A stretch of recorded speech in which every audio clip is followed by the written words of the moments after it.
What is a great way for me to get clients? How much did you spend on ads? So I spent... What are the main reasons people are coming to you? Do you mind if we just talk a little bit about what we do and maybe how we can extend a further hand to help you guys out?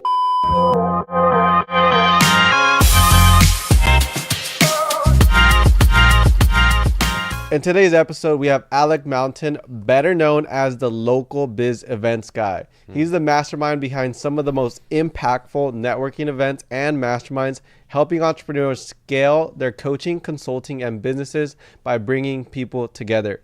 From hosting vibrant gatherings that light up Orange County to creating spaces where deals are made and ideas come to life, Alec has turned local events into a powerful business growth strategy. In today's episode, we're diving into the art of event hosting, how to create experiences people can't stop talking about, why local connections matter more than ever, and how to leverage events to build a lasting brand. Whether you're a seasoned entrepreneur or just starting out, Alec's insights on building relationships, creating memorable experiences, and driving growth through events will leave you inspired and ready to take action. So grab a seat and let's dive into it. Welcome to the show, Alec. Yeah, Thank you. Thanks for having me. That was actually really solid. You guys nailed that. Yeah. Thank you. We're excited to have you on. I feel like you're like a local celebrity in Orange County. In some ways. Yeah. So take us back. Like, how did you get into local events? Like, and what were you doing right before that? Like before you got into events?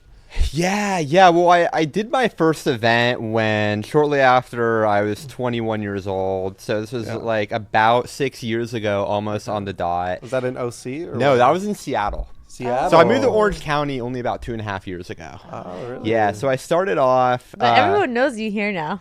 Everybody knows me here now. In OC, everyone sees your Yeah. ads. I'm a lot more popular here than I've ever been in Seattle. Yeah. So, but that's due to probably a lot of strategies we'll cover in this episode.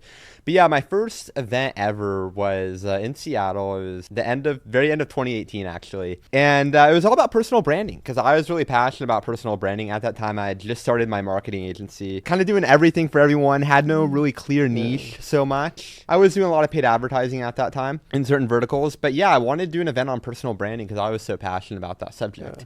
Even though it didn't really have anything to do with any of the offers that I was putting out in the marketplace at the time, I just wanted to talk on stage. For whatever reason. I can't even give you guys a proper reason other than just like I knew I could do an event and I thought it'd be a good way to put myself out there. Yeah. So that event was in Seattle? That event? Yep. And did you like run ads, do like event? How many people was it? Were you nervous? Because the thing about running an event is it can be a public failure. So like, let's say you launch a business and you don't get any business. It's like, okay, well, no one really knows. But an event, a lot of people fear it because it's a public thing of like, if you have a huge venue, only 5 people show up. It's a public like fear of people. Yeah. So how was that for you? Fear is all subjective. You know, it's like, does anybody really fear anything, or do you just fear the emotion that's going to come from it? Yeah. Right. So if you don't really care what people think, you can't really be humiliated. You know, it's all ego at the end of the day. Yeah. But to answer your question, that first event, it was my first event. I didn't really know what I was doing. In a sense, I had a pretty good idea for my first event, but I put it on meetup.com, got a little over 100 RSVPs. I don't recommend anybody do free events, but at the time, that's what I was doing for that first event. Yeah. And about 30 people come out to the event, and it was a great event. Yeah. I prepared like a 25-minute presentation on personal branding. It's still live on YouTube to this day, and I think it's still a really solid presentation. And I had a panel discussion with a bunch of my other entrepreneur friends talking about personal branding, and that was the first one. And then I did a few more when I moved to Seattle. So I was living in the suburbs, but I moved to Seattle officially. That's when I moved out of my parents' house shortly after I turned 21. I did a couple more, but let me kind of bring you to speed over the last 2.5 years since that's where things get a little bit more interesting. Yeah. So long story short, I moved to Southern California from Denver in April 2022. And I actually moved to LA. And I didn't know anybody whatsoever. Was in Santa Monica on and off for a few months. What made you want to move? Yeah. Well, I really wanted to get out of Seattle because I was so done with the rain, you know? And it's just depressing. It doesn't matter how you're living, what type of apartment you live in. Like, if you're waking up and you're seeing gloom every day, dang, what am I doing? Maybe there's better options, other places to live. So I actually had 2 internships at Microsoft in Seattle, but I was only there for the summer. Exactly. So summers are beautiful. Exactly. That's I've never experienced like the other parts. Summers are great. 3 months out of the year, fantastic. And that's how they get you. Yeah. That's how they get you. But yeah, the rest of the year, not great. So I ended up moving to Denver just because I wanted to do something new, and the COVID restrictions were lower over there too. So I was like, maybe I can kind of live a normal life here. It's sunshine, it's cold, but it's still sunny outside. So I lived in Denver, and at that time, it was like 2021, I was mainly just running Facebook and Instagram ads for people. I had a big client in the software niche, and I was running some really big campaigns. And then basically I had some big life reflections at the beginning of 2021, and I was just like, I want to move yet again cross-state somewhere else. And my buddy Rashad Little, he invited me out to LA to go to one of his friend's birthday parties. And I was like, this is where I want to move to, because my lease was ending in March of 2022. And I thought, hey, let's go somewhere new. Yeah. So yeah, I moved to Los Angeles, and there were a lot of life changes at that time. I lost my biggest client, who was paying me a lot of money. I ended relationship that I was in and all this kind of stuff, and I just needed something new. Yeah, the grass is always greener, and for better or for worse, sometimes that can be a good thing to switch things up, and sometimes you can create even more messes in your life. It kind of depends on the place where it's coming from. But anyway, didn't like LA very much, to be honest. Why? Yeah, started a couple of failed businesses at the time, since I was trying to get out of what I was doing before. And I just wasn't feeling the vibe there very much. It was overpriced being in Santa Monica, and I don't know. I made my way to Orange County. That's what matters most. Yeah. So I moved to Orange County, That's Irvine. funny. You know what? The people that live in OC, I feel like they love OC, and they're like kind of I'm also OC like stan. they're like, Exactly. I wouldn't go to LA. I'm totally that person now. Like, I don't. Me too. I'll back you up. I don't know why there's so much hype about being in LA. Like, even on our way there, I love OC. I like LA and the fact that it has a lot of diversity in certain venues and restaurants. Has some charm. Yeah, you get everything you want in LA, but also everything you don't want, right? Well, here you get a lot of what you want, minus a lot of the downsides that come with the bigger city. Yeah. So what happened once you moved to OC that really, like, you started growing a lot and building these events out for people? So it's October of 2022, and I'm like making zero money pretty much at this point, because my advertising business, I just kind of dropped that off completely because I wanted to pursue other businesses, all of which failed. So now, I'm stuck in this apartment lease, and I'm like, okay, well, I got to start making some money again somehow. And I thought, well, what do I do best? Well, paid advertising campaigns, that sort of stuff. But I was like, what is a great way for me to get clients? And just thinking back to what I did in Seattle, events were a really great way for me to grow my brand and put myself out there. However, I didn't know anybody. Well, in Seattle, I had built a network. So it's like, how can I host events without knowing anybody, right? So I don't know how much context I want to give, but compared to what I did in Seattle, because there's so many different pieces of this. In Denver, I did events.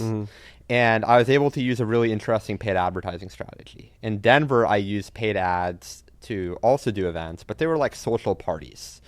While when I moved to Irvine, I wanted to do business events like I did in Seattle, but I wanted to use the paid advertising approach that I developed in Denver. So what I did with that was basically it was going to be, and I was going to put a face to it this time. So I put out a video ad, and I just said, hey, Orange County, if you're an entrepreneur or business person that wants to expand your network, meet like-minded people, grow your knowledge, sign up for my events list. I'm hosting really great events in the area. To better connect people in the area, in Orange County. If you're interested, go to my website, submit your contact information. I'll let you know when the next event happens. Knowing 0 people, 2 people in my network. And I didn't really have money to spend on this, to be honest. So I just basically put money on a credit card and said, hey, I'm going to devote maybe $1,000, $1,500 for the next couple months to see what kind of lists that I can grow. And I remember like the first week I launched these ads, I was spending $30 a day, and I was getting 30 contacts every single day. So it's like $1 a contact, which is like an elite result. Even like nowadays, like that ad was like filmed with my iPhone. It wasn't fancy or anything like that, but it was just right place, right time, right concept. So I launched those ads at pretty much the very beginning of November of 2022. And then I announced the first event in January, very beginning of January, about 2 years ago. Yeah. So the event started about 2 years ago. We actually went to that event. The first one? Yeah, we were there at the first one.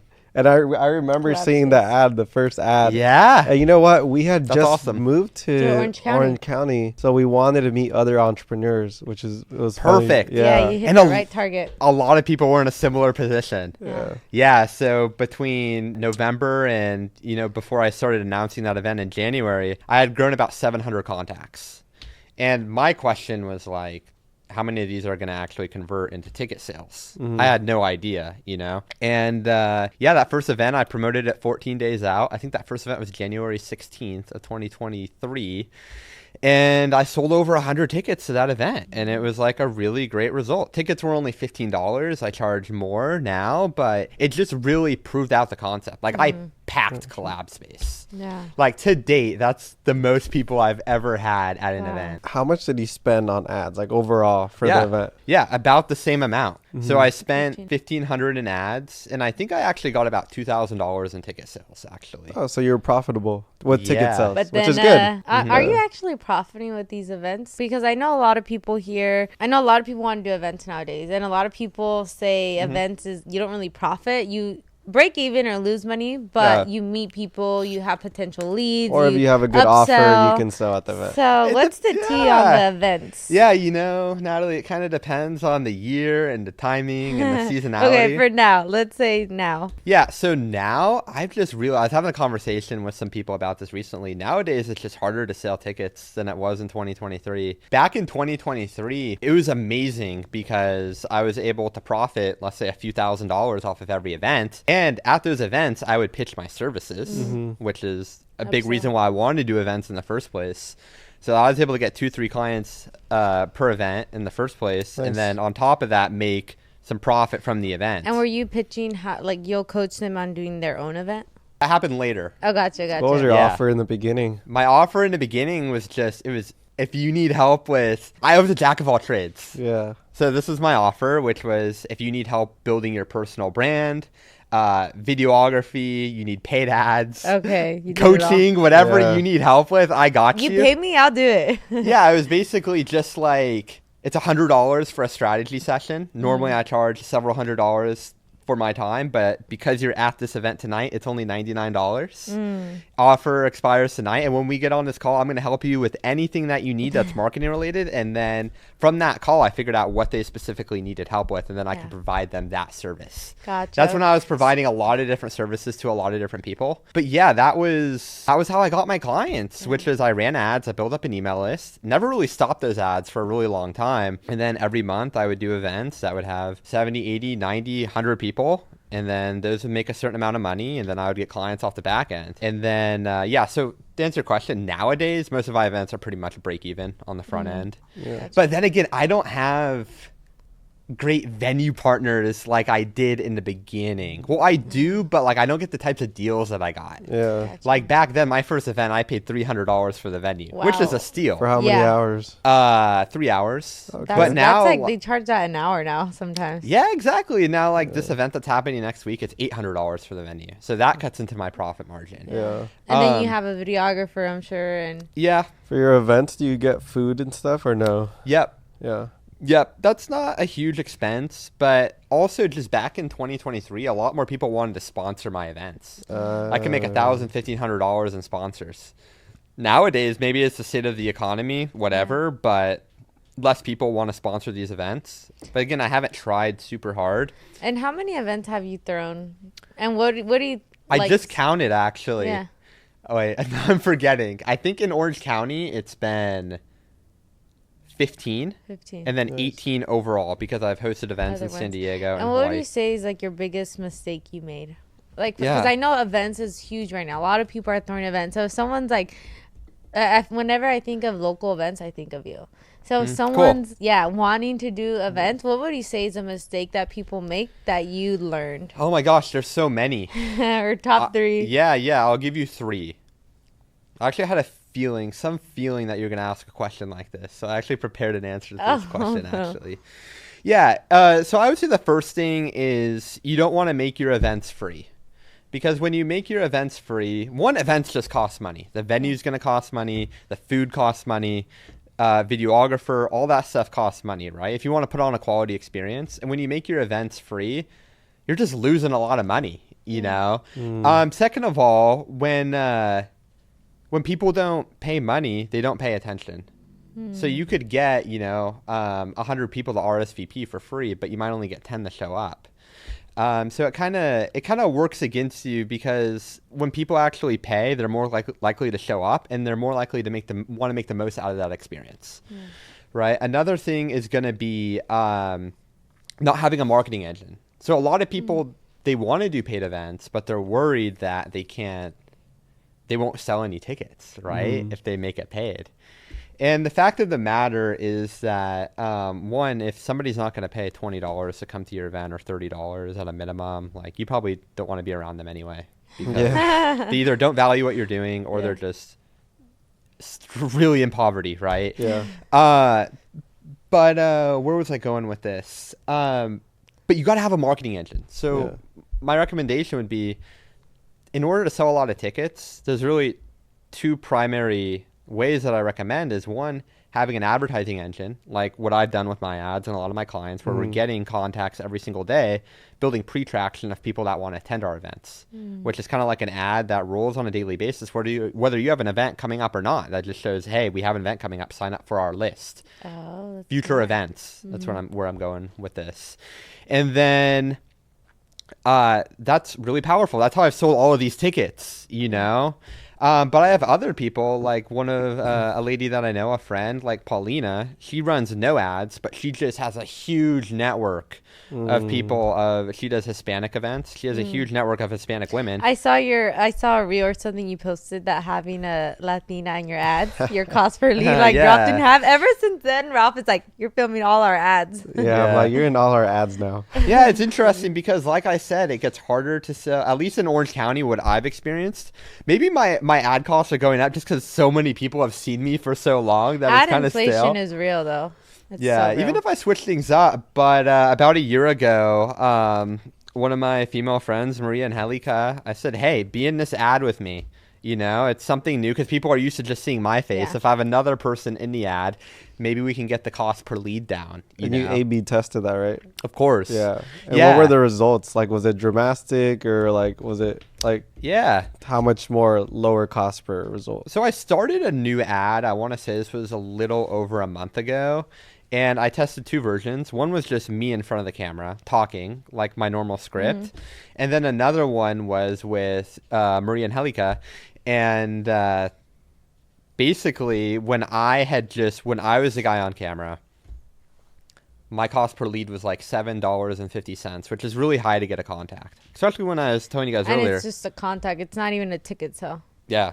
Yeah, I was telling you guys, when I started, it was $1 a contact, and I would say $3 to $4 is generally a good result. Yeah.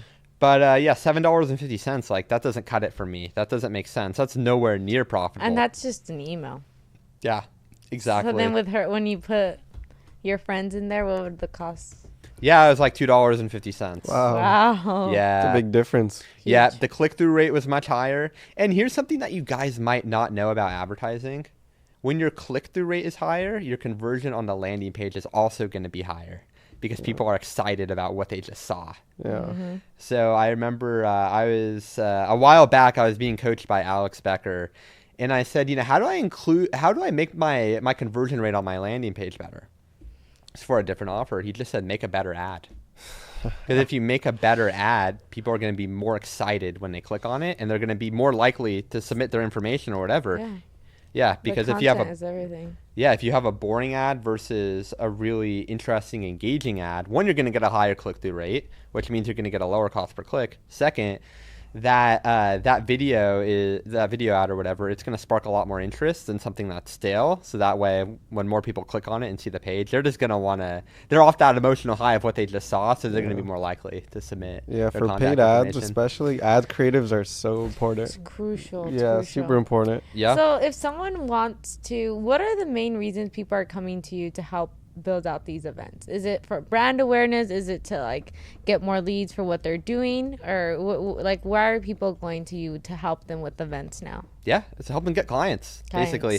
I told you, hey, events themselves, ticket sales, all that, it's not a great business, at least in the way that I've structured it. But the great thing about my model is it's not how much you make from the events. It's about the connections that you make, and the strategic, partnerships that you can form, whether that's people that can refer you business or just direct client relationships. Yeah. So the majority of my clients, so going back a little bit, I did the first event here in January of 2023. We were there. Yes, you guys were there. Cool. And then in August of 2023, I started launching the offer of I can help you build out your own events community, because at that point I had done 6 or 7 events and I had it on lock. Yeah. Like I knew if you make this ad, you'll get this amount of contacts. If you have this kind of messaging, and this amount of contacts will result in this amount of ticket sales, and from this amount of ticket sales you can probably get this amount of clients. So do you ever run ads straight to like the event, right? Or do you Good question. Yeah, so I would say yes, but for my own events, I only run them directly to Eventbrite if it's my audience that is already on my list. So it's warm retargeting, if that makes sense. Gotcha. So my cold marketing is get on the email list, and then when they're on the email list, obviously I'm hitting them with text messages, emails leading up to an event when I have one that's, when I have a promotional cycle that's going on. But outside of that, I do like to continue to stay top of mind by the video ad that I've used to promote my event, that specific event. I retarget everybody on Facebook or Instagram that is on my list that's following me on Instagram directly to the Eventbrite page. Does that make sense? Yeah. How big is your list now? Yeah. Very huge. So I would say Orange County itself. So I've built lists in 3 different areas. Yeah. I've started off in Orange County, then I branched out into San Diego, which I'm not doing currently, hopefully soon. Do you like it or no, San Diego? San Diego was cool. I had an amazing venue partnership there. Yeah. Like the best of the best. Like imagine you get the best possible venue in San Diego and you get it for free. Like that's what I had. Wow. I'm trying to do more events with them. Yeah. But if I can secure a really great venue partnership like that with them. But San Diego was cool. I also ran ads in LA too, thinking I was going to do an event in LA, but I never did. I think the most interesting number would be the Orange County audience, since that's where I'm doing events most commonly. That list is about 2,800 people. That's good. Mm-hmm. And then where do you see the future of events? Like I know, like how consistently are you doing them right now? And what do you see like yourself doing in the future? Like continuing with the events, helping people, or? Yeah, I think right now the trend is let's make things as lean and cost effective as possible. Because in order to do events on a continual basis and have them work to grow your business, one, they got to be easy and simple to do. Secondly, they got to be cost effective. So, I mean, that whole first year and even last year and this year, I'm a small team. It's like me and assistant running this whole event, right? I keep things easy. I keep things as low as I can from a cost standpoint. And that's what makes it sustainable long term, is the fact that although the events themselves aren't profiting, I'm at least breaking even, and I'm making valuable connections, and I'm getting high quality leads from it. And it's not a huge thing from a money or time bandwidth in order to do something like that. That's why I really like the lean events model. And honestly, that's how I convince a lot of people to work with me in the first place. They're like, oh, events, how can we do that? Sounds scary at first. It does. We're actually throwing our first event next week. We just decided 2 days ago.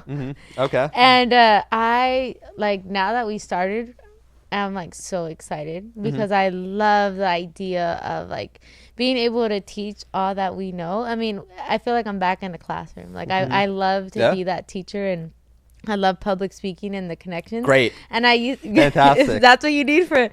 And I used to be like a little nervous of the idea of throwing an event. And I used to joke around. I'm like, oh my God, like planning the baby shower was a headache. Imagine an event. That events is a good idea for like the past 3 years. She never. I just did the planning would scare me, but actually now that we're in it, it's been pretty smooth. Yeah, it's like everything is scary until you actually do it. Yeah. Right, and then it becomes normal. Yeah. So do you have any like tips for people, or even like us where we have our first event coming up, any tips of preparation of that day? Maybe have like an upsell ready or things that you've learned. So tell me a little bit more about the event. Yeah. So we just launched 2 days ago. It's next Thursday. Okay. In Irvine. And it's same day as my event in Irvine? Oh, do you have an event Thursday too? Is it on the 23rd? Yeah. Okay, yeah, we have an event on the same day. Oh. Cool. It's marketing related, so we're going to talk about AI, ads, funnels, purely marketing. We don't have like guest speakers. We're just going to be touching on what we're currently doing for our clients. Nice. Yeah. And it's I don't know if this is the best way to do events, but it's like a sit down workshop. Yeah. So there's like desks, like everyone's going to have a seat, and it's more of like a presentation of like teaching. Yeah. So what do you think of like the way we're running that so far? You think, or should have been more of like a networking thing? I want people to actually feel like they take things away that day. Yeah.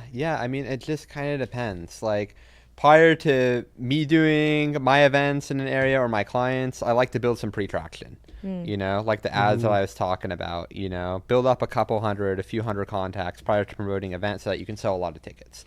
But I'm going to give you more tactical advice since you guys don't really have time to do that. You're 7 days out, right? Yeah. So I think the most important thing, I think I'll give you two really solid pieces of advice. One is going to be invite all the people that you know that you think would be interested in this, you know. You don't have a lot of time to run really ads at this point, especially since running ads directly to Eventbrite, which is what you would do right now. It's not super profitable. So what I would do is I would just think about your warm network and invite everybody to that event that you can, you know? Yeah, already message her sister, her other sister, sister's boyfriend. Make sure we have some. And the second thing. No, it's like halfway filled. Yeah, I know. And then the second thing would just be make sure you have an offer dialed in. Yeah. You know? So it's probably, I love the whole. Do you think it looks bad if you pitch at your event, or people expect it? Like they're like, oh, like Should here's we a do networking event, pitch? but do I we know. do a hard pitch at the end? Look, it's a mindset shift. Yeah. Why are people at the event in the first place? To learn and get better at something. Yeah. How many of them are actually looking for help? Some of them are looking for help, even if it's 10 or 15%. So by not pitching, you're kind of doing them a disservice because they want help and you're not providing it. Yeah. Right? Yeah. So do you usually do like a soft pitch? If you want to work with me, scan this, or you do like a hard pitch at the end? I do what I just spoke about, which is a $99 consultation offer, which is basically, hey, for $99, you get a 60-minute call with me, and I'll support you in any way that you like related to what it is that I offer. For you guys, it'll probably be marketing in LA. I mean, marketing and AI. So from there, you know, this is the pitch, which is, this is who we are. It might be at the end of the workshop where it says, hey, how many of you guys got value? Everybody raises their hand. Great. If you don't mind, do you mind if we just talk a little bit about what we do and maybe how we can extend a further hand to help you guys out? Yeah, of course. Everybody will say yes. Great. Yeah. Permission to pitch. Awesome. And then you just say, hey, for anybody that needs additional help, if you want to take things a step further, we want to give you access to that. If you just came here and you got everything that you needed, great. But if you guys need additional help, what we're offering is a $99 strategy session. And on that call, you get 60 minutes private time with us where you can ask us anything that you need, and we'll help direct your strategy in a way that will help you get results. We normally charge $500 an hour for our time, but because you attended this workshop, it's only $99. The offer expires tonight, so if you're interested, just go to this link and sign up, and we'd be happy to have a conversation with you. That's it. Have you ever had any of your clients pitch a high ticket? at the event. Like over like 3K over. Yeah, like why wouldn't you just like pitch like, hey, if you want to be my client for the next 3 months, here's like the 10K checkout offer, page, like a high ticket. It's a one-time discount type of thing. I've never sold something high ticket that wasn't on a sales call. Some people have that ability when they have a super strong brand. For me, sorry if I didn't make this clear, the $99 strategy session is treated as a sales call. And then from that sales call, you convert them into something high ticket. And that's the model that I've seen work best. But the fact that if you just like, they're at the workshop and there's something that's several $1,000s, they're like, I don't know. Maybe if you have a ton of authority, like you have a huge brand, people would be like, okay, I've been following this person for years. I really like what they're doing. Some people have amazing brands where they can just pitch on stage for something that's several $1,000s and then convert. For me and my clients, it's never been that simple, which is why, at least what I've done and my clients have done, is sell via sales call primarily. So that $99 is kind of just like a qualified lead. And you guys do sales calls currently, correct? So just think of it as a way to generate a bunch of sales calls where people paid you $100 each for it, and then you can convert that into something that's high ticket. Yeah. So you never try to sell the high ticket at the event? No. Because here's why. Every conversation that I've had, whether I was selling a random marketing related service or specifically the events package, all my sales calls are at least an hour long. In an hour long conversation, we're covering a lot of things.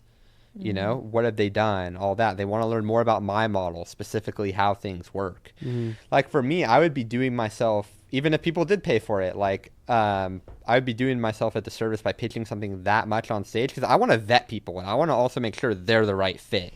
You know, so yeah, that's something we've thought about, because we have like some public speaking events that we're going to where there's going to be like thousands of people there, and we toggle between not our event, one that we're going to speak at, we toggle between, do we pitch like a high ticket and just see it come in, but the pre-vetting is really important. But you know what, maybe like 2 years ago we went to a free event in Newport, and this guy, it was a 2-day event. This guy basically, taught about marketing and all that stuff. And at the end of the event, he pitched his offer. And I mean, he did a good job pitching it. Where a lot of people actually bought. At least like 6 people bought a $2,000 monthly retainer offer type of thing for 3 months. Yeah. So that was the first time I saw someone do it, and I was like, it depends on context. Like for me, my events, people don't come to my events to learn how to do events. People come to my events to learn how to network. Yeah. Right. So it's different. It's more positioned as a networking event. And then I pitch my offer. It's not going to be a fit for everyone. But if I did do a specific workshop based on what my offer was in particular, which seems kind of like what you guys are doing, then it might make sense. Because everybody is there for that specific thing. Exactly. It's so that's niche. the difference. Yeah. So where in the future, what do you plan on? I know right now you like take on clients with like different types of marketing, right? Like almost like jack of all trades, what they need.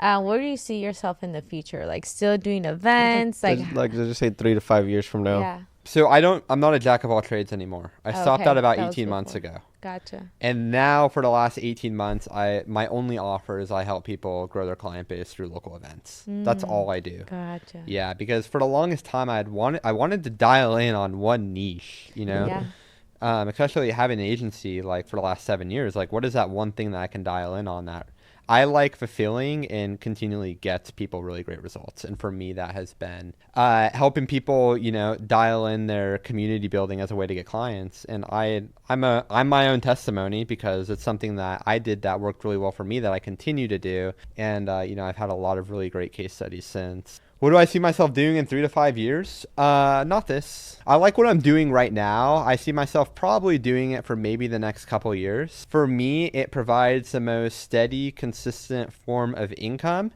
And that's great. And I like doing it. It's awesome. Do I see myself building a multi-million-dollar agency around this? No. And I'll tell you why. One is the types of people that I work with, they're very hard to come by. Like, it's not easy to get clients for my specific business. And that's fine, because I really like who I work with.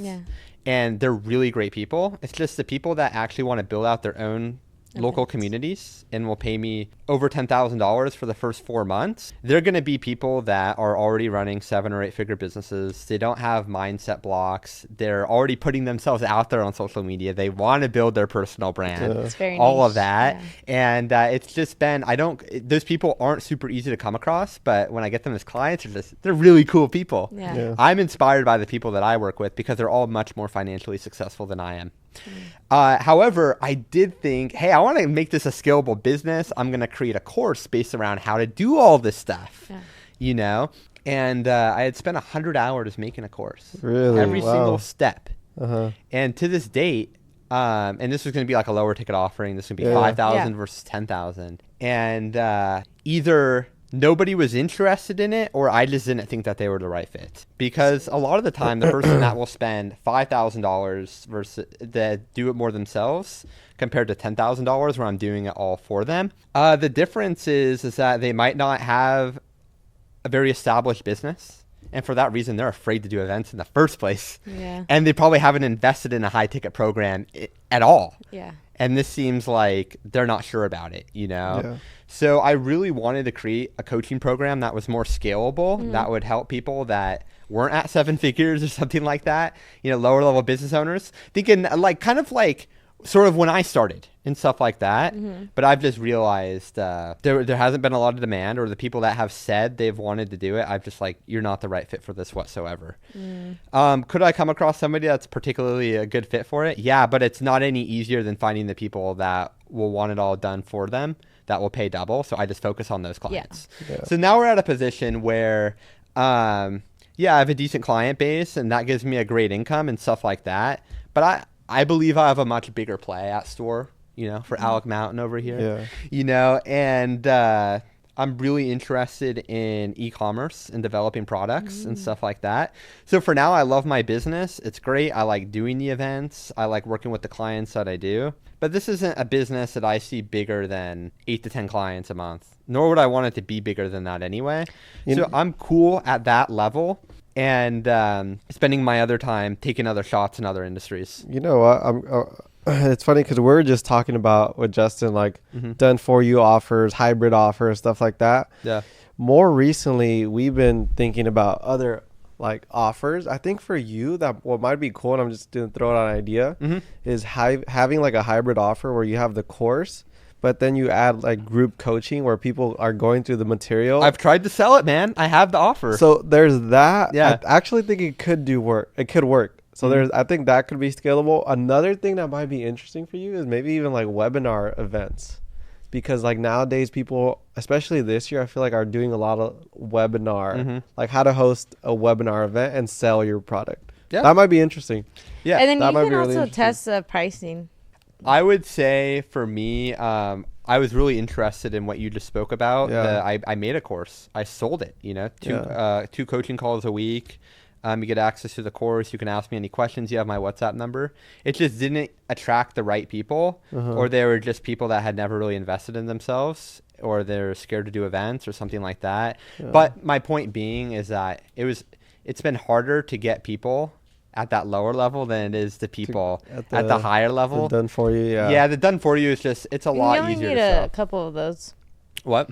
Like sometimes clients that pay the most are the best. Like they less headache, easy to work with. Like even with us, like some clients that pay the least are the most demanding, or the most, versus like Totally. people that will pay a lot more money. They're more quality clients. Yeah, and I have this problem where it's like I want to talk to my clients more than they want to talk to me, to be honest. Like, hey, are you ready for this event? Do you have all this stuff dialed in? Blah, blah, blah. Just because I want them to get a really great result, you know, and they're so busy doing other things that some of them, it's even hard for them to make time to talk to me, you know? Yeah. So it's kind of the opposite of what you guys were talking about. But yeah, the higher level people, I just think it's cool because in my ad business, when I was selling all kinds of things, like I never worked with the types of people that I work with today. Like very, very interesting, successful, really cool people. That's cool. So I found my niche. Yeah. Is it a multi-million-dollar business? No.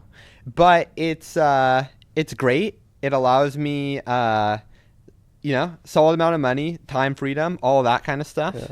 Yeah. and that's where I'm at. And then over time, I'll figure out that next thing to jump into. But I'm pretty. This is a lot more progress than I've made in the past, because in several years I've sold 10 different things, you know, and made less money. Now it's like I'm making the most that I have while offering the least amount of things, so keeping things more in unison while working with, you know, great people. Really good people. So That's I'm awesome. cool with that.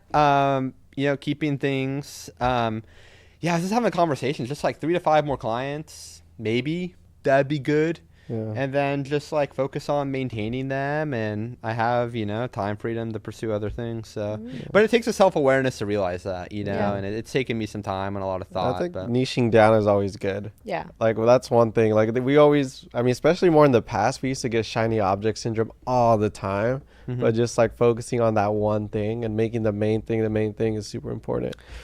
it depends on context. Yeah. Like really, like for me in a marketing agency world, I really like the idea of focusing on one core thing. Yeah. But at the same time, like, yeah, I'm running this business, but I'm launching e-com products right now. Like I made a luxury bathroom fragrance that I'm really excited about. That's cool. And I developed that product in 6 weeks, and it's Wow. really cool. I'm also working on a all-in-one like supplement for high performers. Yeah. I'm making that as well. So I think the most important thing is like for me is like take care of my clients, focus on making the types of amount of money that I want to, but at the same time, I'm focusing on other things because I know there's other routes in store for me as well. So your own events, how often would you have them? Because it sounds like they're pretty profitable, right? You kind of either break even, you sell your offer.